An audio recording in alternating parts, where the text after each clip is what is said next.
Now let's have another one for integration of rational function by partial fraction. So I have here an integral of x plus 7 over x squared times x plus 2 dx. Okay. So as you can see, hindi natin yan pwedeng malong division, unlike our previous example, because the degree of exponent dito is only 1, and we have here, it's 3. Okay? So if you will multiply that one. So dito, what you have to do is to do the partial fraction directly, and you have to identify if it's linear, repeated, and quadratic. So in this case, we have repeated and a linear. So pwede niyang isulat like this, that is actually equal to by partial fraction, ano? Okay, that will be x, and that will be a. Okay, wait. Okay, we can actually put the integral sign na lang diretso. Over x plus b over x squared. Because this one is repeated, yung x squared dyan. So, that's raised to 2. Tapos, yung x plus 2. So, we have c over x plus 2 dx. Of course, lahat yan. Ayan. So, you can do your partial fraction. So, let's write it again here. Nawala muna yung mga integral sign and dx. So, we have x plus 7 over x squared. Okay, wait. X plus 2. And then, CA over x plus b over x squared, and then plus c to be x plus 2. Okay, so the next thing that you will do, like yung mga ginawa natin on the previous example, we will multiply that one sa denominator natin. So let's multiply that one with x squared times x plus 2. So let's multiply it one by one. Here, if you will multiply that one, of course, x plus 7 na lang po yung natira kasi maka-cancel out what is in your denominator. Then equals, then if we will multiply this one again here ni a, so maka-cancel yung isang x. So what is left is x times x plus 2 times CA. A. Okay? Nawala yung isang x dyan instead ng x squared. Okay, kasi meron po tayong x dyan sa denominator ni A. Next. So, dito matatanggal si x squared kasi meron tayong x squared dito sa denominator ni B. So, what is left here is x plus 2 times B. Okay? So, ayan siya. Tapos, lastly, ito, of course, matatanggal si x plus 2. What is left is, ito na lang si x squared. So, let's have plus x squared c, or cx squared, ganun. Okay. So, same, no? Nung nakaraang mga example natin, you can there's actually another way of solving your unknown. Sa pwede nyo pong i-equate kung ano yung mga magkapareha na degree of exponent. But then dito kasi, you can directly identify the value of x. Bakit? Kasi very simple lang siya. For example, dito, ilalagay mo dito si negative 2. If you will put negative 2 here, masi-0 po si B. If you will also put negative 2 here, masi-0 din po si A. So, C na lang po yung natira, which is nakukuha po agad natin ang value ng ating C. So, let's have x to be equal to negative 2. So, let's have negative 2. Lagay natin sa baba. That's negative 2 plus 7. So, you will substitute negative 2 sa lahat ng x. So, that's negative 2 times negative 2 plus 2 times A, and then plus negative 2 plus 2 times B plus 2 squared, okay, times C. Okay, so this one will become 0, this one will become 0, so what is left is here negative 2 plus 7, that's 5, equals, so ito, C4C. Therefore, si C po pala is equal to 5 over 4. Okay, so we already have the value of C. Now, what's next? We have, A and B. Unknown pa po si A and B.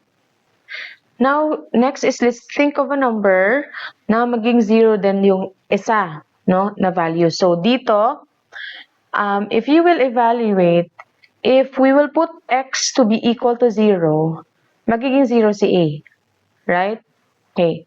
So, let's try x to be equal to 0. So, kung 0, that will become 7 na lang dito, equals, that's 0 times 0 plus 2 times A plus 0 plus 2 times B, tapos C din para magiging 0 because that will be 0 squared. So, basically, si B na lang po yung natira. This one will become 0. This one now is 0. So, dito magiging 7 is equal to 2B. Tama? Okay, kasi ito na lang po yung may value. Therefore, yung B pala natin is actually equal to 7 over 2. Okay, so what is left is si C na lang. So, you can think of any value ni C. So, you can think of another value ni X kung gusto nyo. Or you can do, equate mo yung like, kung ano yung sinabi ko sa inyo kanina, you have to equate the degree of exponent. So, dito, we'll just think of any value of X. So, let's just have X to be equal to negative 1. So, let's substitute. So, kung negative 1 plus 7 is equal to negative 1 times negative 1 plus 2 times A plus negative 1 plus 2 times B plus negative 1 squared C. So, this will become 6. So, this one is negative 1 plus 2, that's 1 times negative 1, that's negative 1A. And then here, it will become B na lang kasi that's negative 1 plus 2. That's 2 minus 1 is 1. Tapos dito, of course, that will be plus C. So, we have here an equation. But then, dito sa taas, we already have the value of our C and B. Now, we can get the value of our A. So, substitute lang po natin. That's negative A. What is B? B is 7 over 2. Okay, then plus yung C natin, which is 5 over 4. Now, by using your calculator, you can get the value of A. So, the value of your A now is negative 5 over 4. Okay, if you have your own calculator, you can just directly, what do you call this? Calculate using your calculator. So, we have the value of A, B, and C. Okay, so we will substitute it here. Okay, so let's substitute it there. That will be A. So we'll integrate them one by one. Negative 5 over 4 over A is X dx plus the integral of what is our B? That's 7 over 2. That's 7 over 2.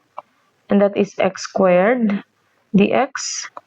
And lastly, we have our C. Our C is 5 over 4. Okay, 5 over 4 over X plus 2. Is it? Okay, x plus 2.